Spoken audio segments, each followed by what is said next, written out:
Sabi mo, mga taga PSP WAC MC, ulul, inggit ka lang talaga. Kasi di ba, sa break it daw ni Looney, umamin ka, nalalaban ka din doon sa tamang halaga.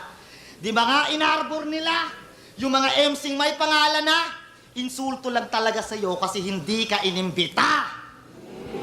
O sige, kayo na yung tunay. Pero mali kayo ng paratang. Dahil ako yung lumabas para yung teritoryo ipaglaban. Parang OFW lang, handang makipagbulo sa kapalaran. Kung tunay lang ang mananatili, yung nakipagsapalaran, yung matatapang. Ano? Pag may gusto ako sabihin, di mapigilan ng bibig. Di naman kasi ako katulad mo na puro lang parinig. Puro megaphone sa bibig. Pero kahit magsisisigaw ka pa man dyan, tunog malakas ka lang. Ako malakas talaga pag pinakinggan. Pero kung di nyo alam, basketball player tong si Vit. Ang lupit mag-fade away. Malarukawa yung galawan.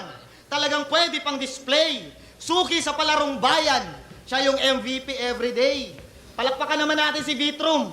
Kasi na-draft na siya sa NPA.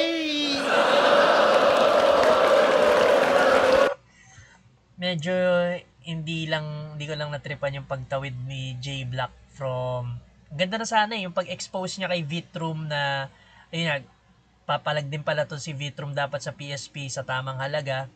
Tapos yung pagka-expose niya napunta dun sa ano nga sa hindi lang siya inimbita, tapos ginamit niya yung line ni Vitrum na yung tunay lang mananatili. Sabi naman ni J Black yung nakipagsapalaran yung matatapang, ganda nun.